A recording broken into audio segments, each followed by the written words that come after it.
a few words from Russell's nephew, David. I look around and I see honor and gratitude and love. And I've seen honor and gratitude and love the last week and a half that I've been home. I just can't describe it. I'm Russell Cummings' nephew, David Cummings, and I join you from Arizona. And it's with humble heart that I'm here to honor Uncle Russell. We both treasured our close relationships. Uncle Russell and I both used the gratitude and honor words so much in the last week of his life.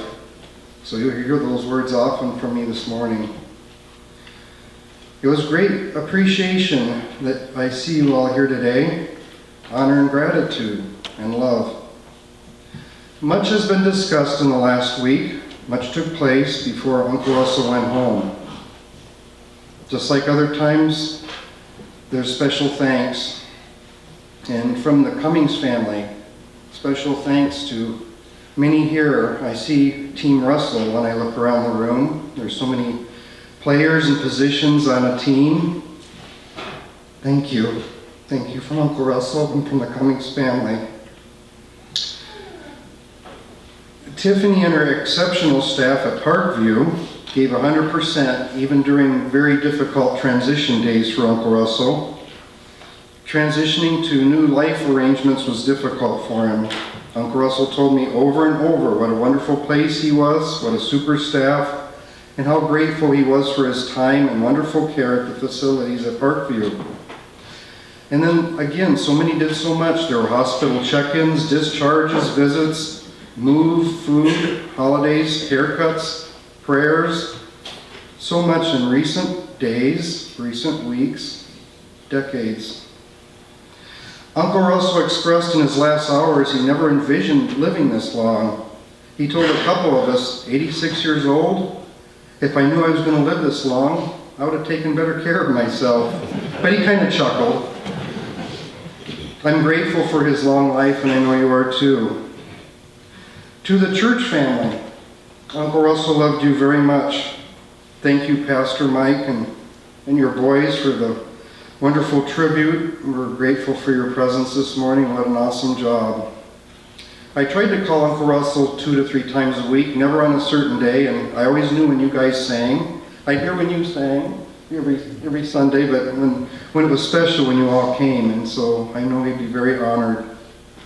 An Old Rugged Cross is a great song.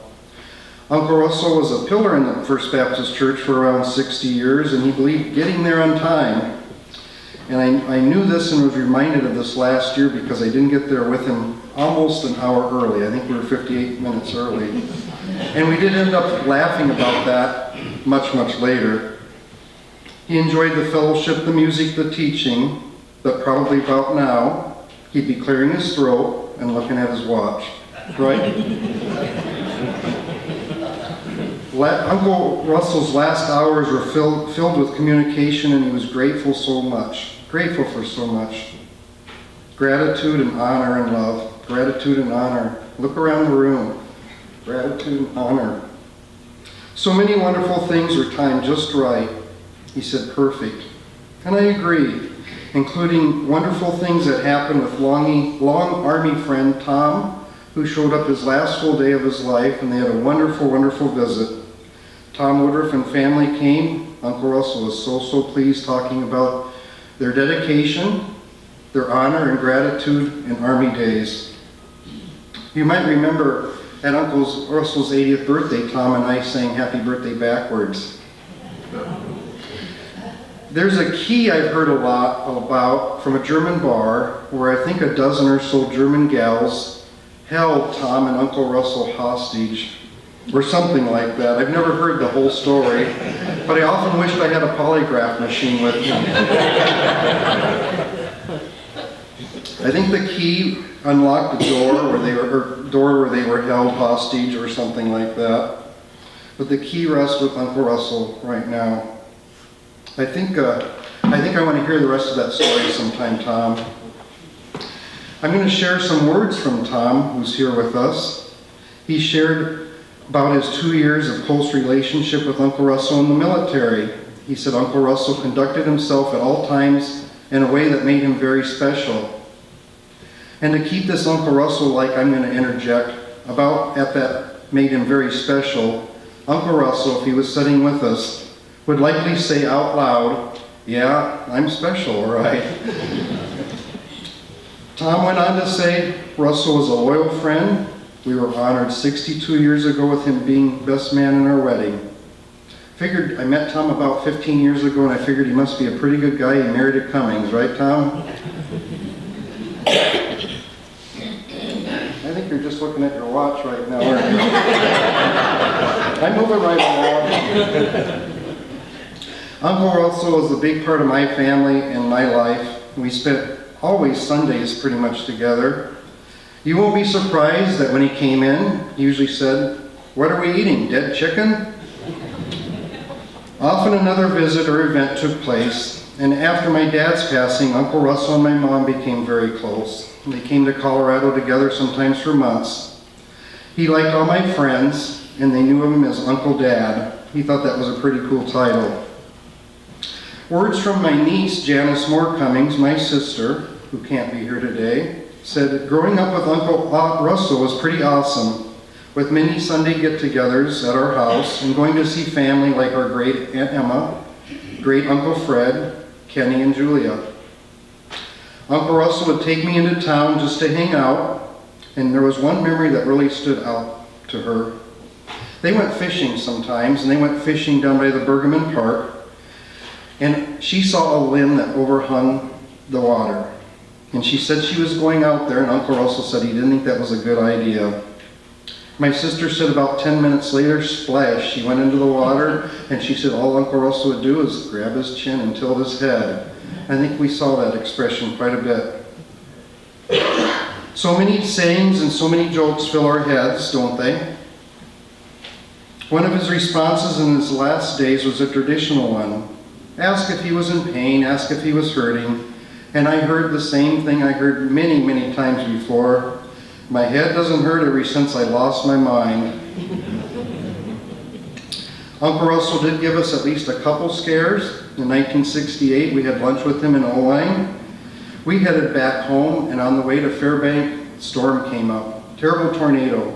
And we all remembered that Uncle Russell was on the roof of Duffy's shoe building. We turned around and didn't say a word, but we found Uncle Russell safe. Another event Cousin Brett reminded me of, when we heard of a tragedy west of Warren and there was a downed firefighter. Brett recalled knowing it was not Uncle Russell, only when Uncle Russell came walking down the road out of the smoke. That was photographed, and I believe that was in the Waterloo Courier. I believe Uncle Russell was in his 60s then. Honor and gratitude, once again, gets used over and over. We are truly honored and grateful for the honor of the firefighters here today. All the things that you do, the fire trucks on display, the escort, the bell service, and for allowing us to meet in the Warren Fire Department. Uncle Russell was very proud of that new building and participated a lot in it when it was built. Uncle Russell shared his favorite recent memories in his last hours, and there won't be a surprise to that. His 80th birthday party, many of you here attended and helped with that. And then, of course, the honor flight. Once again, we talk about honor, gratitude, and love. Going to Washington, D.C., Uncle Russell said, was what an honor. And he had so much gratitude. I remember watching his smile, sometimes tears, particularly when he was at the Korean Memorial. And as I pushed him around in the wheelchair there, he would say, "Stop, that's so lifelike." Again, I have honor and gratitude. Such memories priceless. Uncle Russell then laughed. He enjoyed this very much. He was in a wheelchair and I got to push him around, and we were in the front of the bus because of that. We were the first people in the monuments. We were in the Lincoln Memorial way up high, and we had already seen the plaque, so we decided we would go out high above on the steps and look out. Apparently he thought he had behaved too long. Out of the clear blue, he shouted, "Stop! Stop! Don't push me!" which immediately got everybody's attention in the memorial, including our escort driver, who came over and he said, "Oh, it's the Cummingses." I'm honored to have come home. A couple days ago, I went home to get some personal effects and photos that Diane used to make a collage for us, and I stopped. Proudly on the flagpole in his front yard was the American flag, honor and gratitude. He displayed that flag for many years. I got myself together and I went in and turned on a light, and there was a sticker above the light. It says, "I proudly served. Honor, gratitude, and love." Honor and gratitude, so many ways. Thank you for the honor guard that's here. Thank you so much. We are grateful. Days before Uncle Russell's last breath, he asked to use verse from 2 Timothy, which is in your program books. Little did I know shortly before his passing that he would say, "Dave, I have fought the good fight, didn't I?" Remembering that verse that we had just talked about a couple days before that, I said, "Yes, Uncle Russell, you have fought the good fight, you've finished the race." I am honored and grateful for the book of his life. Uncle Russell and I were in many pages, and you were all in many, many pages. Uncle Russell was a star. He enjoyed his honorary Mayor of Warren title. And if you haven't recently read the Warren website and seen the Mayor's Corner, I encourage you to do it again. What did he get, 12.5 votes? Hundreds of favorite memories fill my mind, and I could share them and consume the morning. But I'm going to share one last one. Is every year when I came home, we would take the clearest night and set out on his concrete stairs and look at the stars. There's not so much light pollution here. So we would look at the stars and chat. And in closing, I want to say it takes many stars to light up the sky, and I'm thankful Uncle Russell's part of our constellation. Godspeed, Uncle Russell.